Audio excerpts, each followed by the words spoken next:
You've worked hard to build a dream retirement. Now it's time to put that plan into action. This is Retire ATL with Aaron Vincent and Matt Decker.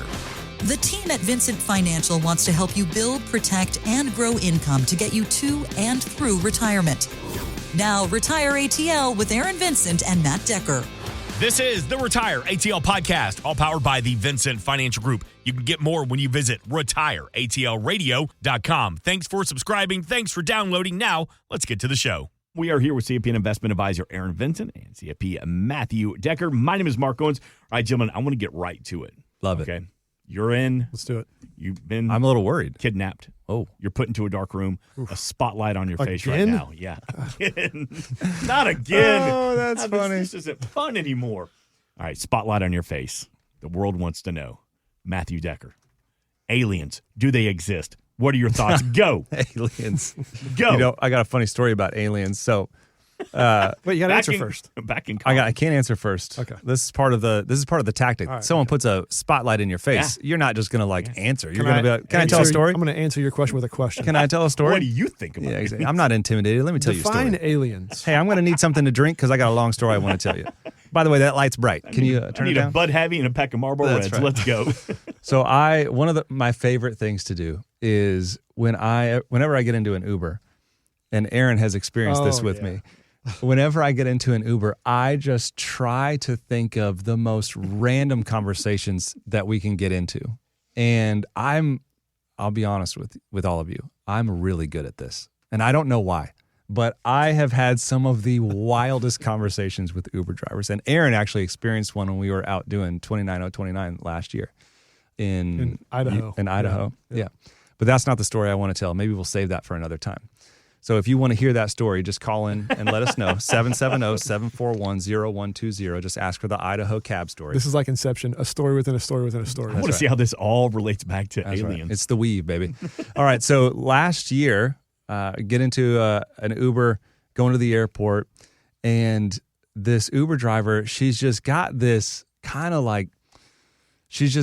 energy. And I'm thinking, what am I going to ask this Uber driver? Because there's something like this is going to be a special He's one. going energy on it. I'm like, this Here is we going to be go. a special one. This is going to be a special This is one. why he has 2 stars. So I'm sitting there in the back and I'm like, all right, I know where I'm going. I'm going aliens on it. I'm going to go aliens on it.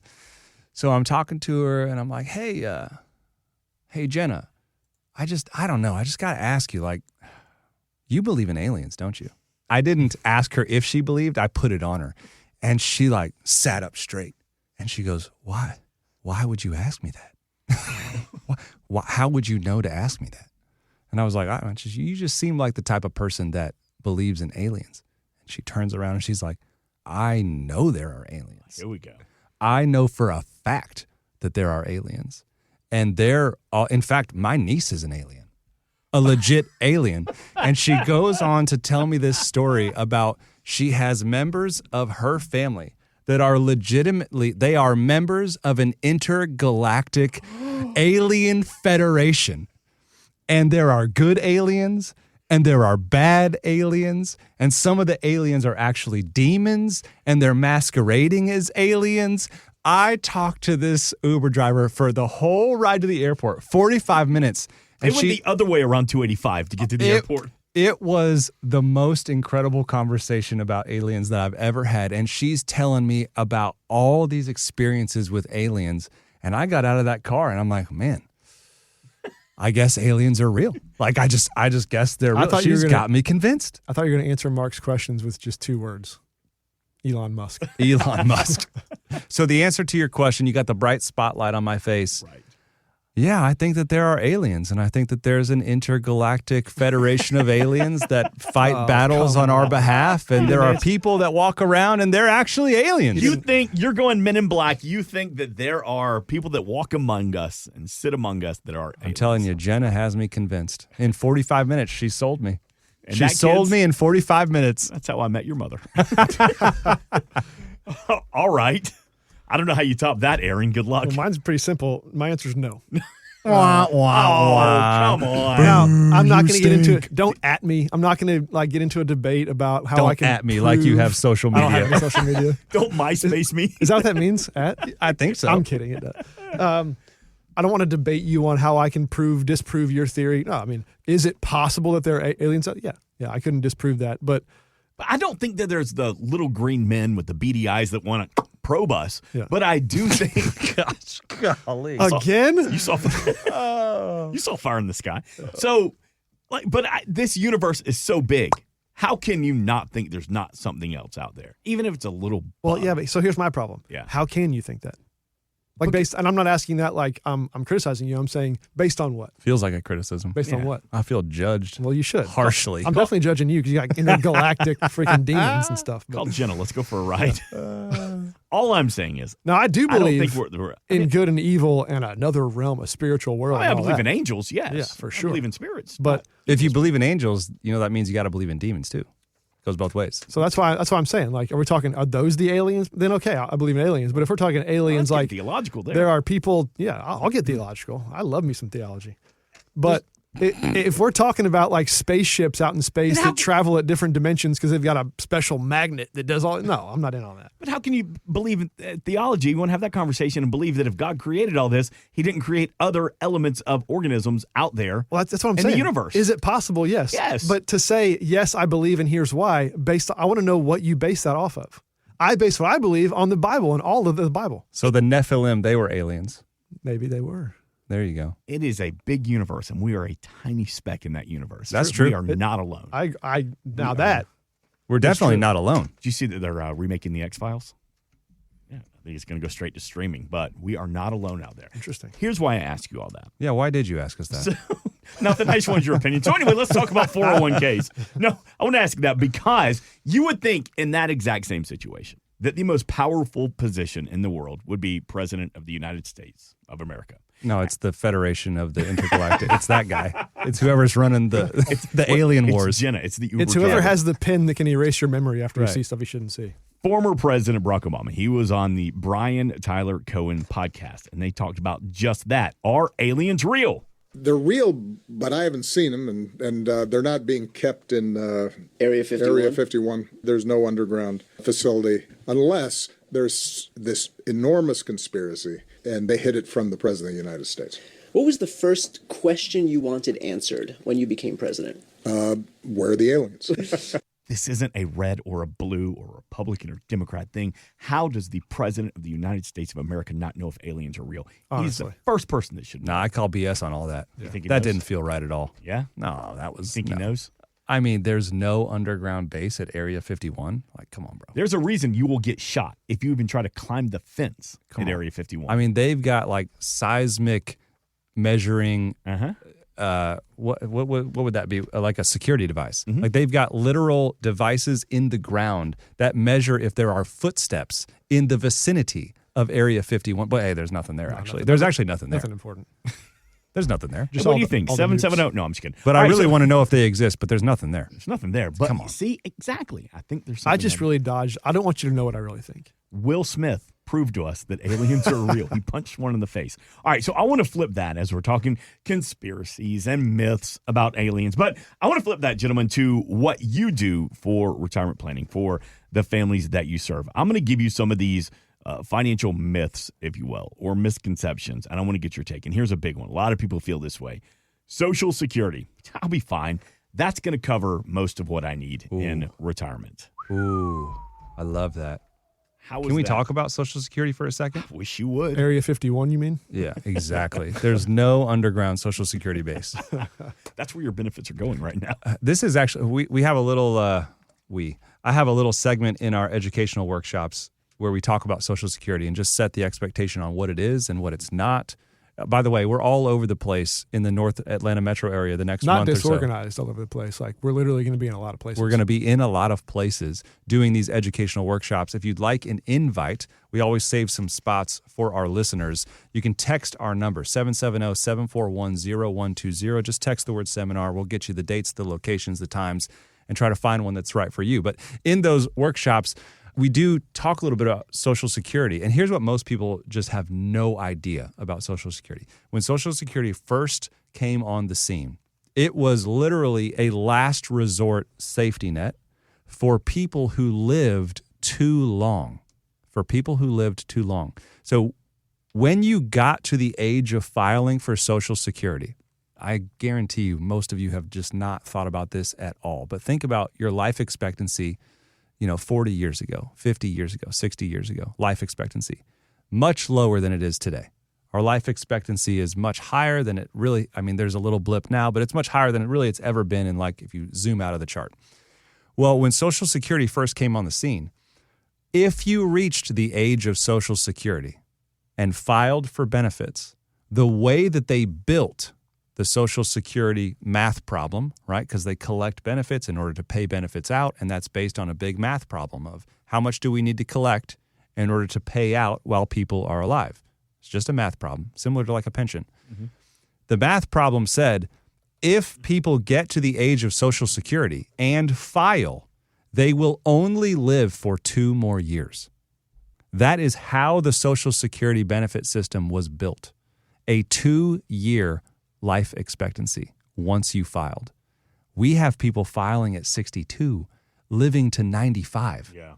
And so a lot of people are, like to talk about Social Security, like to throw shade at Social Security, reducing benefits. It's underfunded. It's going to go broke. And the reality is, yeah, of course it is. Of course it is. Because when it was first put into place, if you got there, if you even got there, you only claimed on average 2 years of benefits before you passed away. Now, smash that against the reality of, we'll put it this way, our country, unfortunately, can't afford to not have Social Security. So many people depend on it that for it to just go away tomorrow or next year would be a nightmare. And so my opinion is it's never going to go away, meaning that they will just tax the rest of us or tax whoever is still working enough to keep it afloat, which creates a whole other set of problems, but it's a problem. What about for those, we're not talking to 55, 60, 65-year-olds. What are you telling the 45, 50, 55-year-olds about their Social Security? Because as I'm being told, I'm right in that range.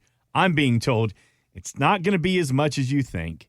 Don't depend on it as a huge resource in retirement. It's going to complement your retirement, but the 70-year-olds are going to be getting more than you will. Is that fair to say, or what are you telling the young adults, but you know what I mean, the 50-years that are putting plans together? It's probably one of two things. I would say absolutely expect your benefits to be cut, for sure. And you're far enough out, if you're in your 40s or even if you're in like your early 50s, you're far enough out to be able to adjust and make that up. So either your benefits are going to be cut, or they might remove the Social Security cap where, you can only pay in so much. They might remove that, and you just end up with less coming to you and more going to things like taxes or fueling those benefits. Stuff, yep. Right. Yeah, that, or they can do a lot of things. They can say, hey, you can file at 62 now. We're going to push that out. The earliest filing you can do is at 65 or whatever. There's a lot of changes that they could make that would limit stop the bleeding. But to Matt's point, if you're 15, 20 years out from retiring, then you've got enough time to make other arrangements to look. What I always say is, listen, make sure that Social Security is a cherry on top if you get it. Don't base your retirement plan around, okay, I know I'm going to get $3,000 a month for Social Security. Check that box, move on. No. Make that the last thing. Let's get everything else secured first and get your lifestyle and your income all aligned where you want it to be. And then if you do get that $3,000 a month starting at 60, whatever, cherry on top. But a lot of folks do it the opposite way. I'm going to have my stake in the ground at Social Security. I'm going to build around after that. I just think it's the wrong way to think about it. I also think that most people have no idea how much Social Security does move the needle in terms of what you can spend. It's hard for us to quantify in our minds the difference between I've got a big pile of money here. I've got $2 million, and I'm going to turn that into an income stream just by withdrawing on it. And however you want to do that, fine, whatever. But big pile of money, turn it into an income stream versus I've got a guaranteed paycheck. It's hard for us to really understand the difference between those two methods of generating your income. Social Security is obviously here's the guaranteed paycheck. There's no balance to it. Mm-hmm. There's no flexibility to it. It just shows up in your mailbox money. Well, when we put mailbox money into any plan, people are blown away at how much it moves the needle on what they can spend, because a guaranteed stream of income is just so much safer. It smooths out the ride. It lessens the impact of volatility, on and on and on and on and on. There's all kinds of reasons that it does this. But if you're somebody who's, maybe in your early 50s, mid 50s even, you could be in your late 50s and just know that like Social Security is predicted to basically run out of funds in order to sustain continuing benefits, which just means that in like 2032, 2031, they've changed it like 3 times. It was like 2035. It's like 5 years away. Then it was 33. Yeah. Now I think it's like 31 or 30. So they keep moving it back. But the point is, once you hit that point, it's not that Social Security goes away. It's just that they can't continue to add people to the rolls and pay them at the rate they're currently paying them. That's what that means. And so if that's you, if you're in that boat, you haven't filed yet, you have got to take a look at what adding in an additional guaranteed income stream will do to your retirement benefits. You'd be shocked at how much it moves the needle. You'd be shocked at how much risk it takes off the table for you, and you'd be shocked at how much it smooths out the ride, especially if you're counting on $3,000 a month for you and $1,500 a month for your spouse. That's $4,500 a month. Like, you're halfway there just on Social Security guaranteed. Well, what if that's not the case now? So you really do need to take special care and put in special attention on layering in different streams of income to potentially replace Social Security if it does get reduced or cut, or you have to push your benefits out. A good thing to do is go to ssa.gov and just check to see where you're at. Yep. If you have not set up that account yet, because then you at least have a bit of an understanding. A lot of people have already done that. They rely on that. But for those that haven't, and a reminder, and I learned this from y'all, Social Security Administration, they can't give you advice. They can't help you out. They can point you in specific directions, but they're not there to say, oh, the best benefit for you would be this, or why don't you try this? Yeah, you're not going to want to actually sit on hold for 45 minutes to not get an answer to your question. And then an alien picks up the phone. Exactly.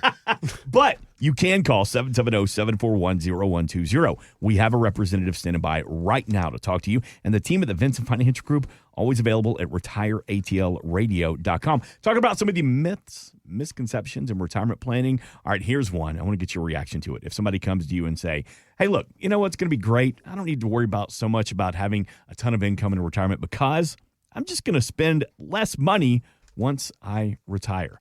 How is that a misconception? Oh, wow. Oh, that's a good question. I just don't know that I've ever actually seen someone say that with a smile on their face. Right. That sounds so sad. Well, they think I'm not in traffic, so I'm not spending gas. I'm not going to Starbucks every morning. I'm not going out to lunch. Right. My lifestyle 4 is times so much cheaper whenever I retire. Yeah, I mean, just be at the house. No, just that is a misconception for sure. I just imagine someone sitting in front of the TV all day. Oh, that sounds miserable, to be honest. Right. I'm just not going to spend as much. Fun for a couple of weeks and then just boring. I'm not going to spend as much, so I'll be fine. Are you going to do anything?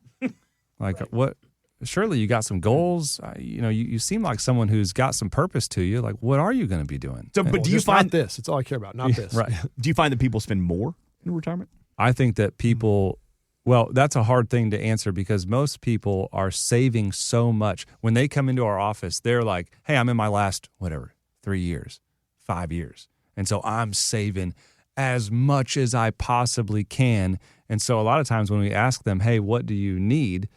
All they know is, well, here's what I spend on the things I have to spend dollars on. And then I'm also spending an extra, $40,000 a year. Some people are, $60,000 a year. Like, I'm maxing out everything I possibly can.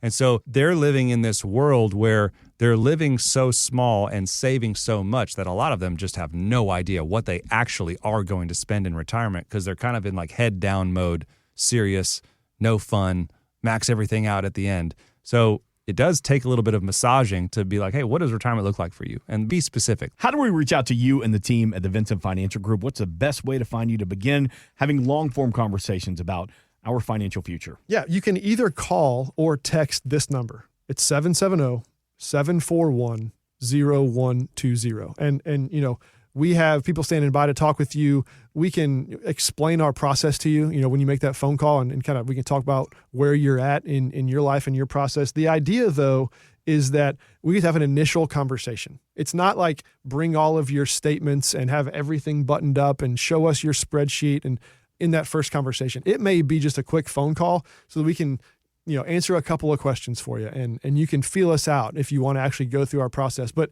770-741-0120. You can either call us to set an appointment, or you can actually, like, a good middle ground way to do this is to text seminar. Text the word seminar to 770-741-0120. We actually do these educational workshops all around Atlanta. We've got a bunch of them coming up here soon. And it's a good way to come talk to us, learn some of the educational stuff that we kind of the processes by which we work and how we work through some of these questions and issues. And I think it's just a good way to get to know us a little bit. The reason we do the seminars, the reason that our process is 3 meetings long, and the reason that we really dive into the details and try to get to know you is because over the years of doing this, we've seen so many people fall prey to the 2 ditches on the side of the road. You're here, you want to go there. You're driving on the road, there's 2 ditches. One is fear and one is greed. And we've seen so many people not live the retirement that's possible because they're falling prey to fear. And we want to save you from that ditch. And on the other side of the equation, we've seen so many people with that fear of missing out that they take way too much risk, they fall into the greed ditch, and then they have to reduce their standard of living because they made mistakes. The reason that we do this is because we so badly want you to live the retirement that is right for you, filled with purpose, filled with mission, doing things the way that you want to do for you and your family. And we do this to keep you out of those 2 ditches. And this is how we do it, whether it's through the educational workshops, whether it's you come into the office. We want to meet you. We want to shepherd you through this process. And we take it seriously. 770-741-0120. Insurance products are offered through the Insurance Business Advanced Planning Group. Vincent Financial Group is an investment advisory practice that offers products and services through Impact Partnership Wealth, LLC, IPW, a registered investment advisor. IPW does not offer insurance products. The insurance products offered by Advanced Planning Group are not subject to investment advisor requirements. Advanced Planning Group and IPW are not affiliated companies. Investing involves risk, including the potential loss of principal. Any references to protection, safety, or lifetime income generally refer to fixed insurance products, never securities or investments. Insurance guarantees are backed by the financial strength and claims paying abilities of the issuing carrier. This podcast is intended for informational purposes only. It is not intended to be used as the sole basis for financial decisions, nor should it be constructed as advice designed to meet the particular needs of an individual situation. Vincent Financial Group is not permitted to offer, and no statement made during this show shall constitute tax or legal advice. Our firm is not affiliated with or endorsed by the U.S. government or any governmental agency. The information and opinions contained herein provided by third parties have been obtained by sources believed to be reliable, but accuracy and completeness cannot be guaranteed by Vincent Financial Group. This podcast is a paid placement.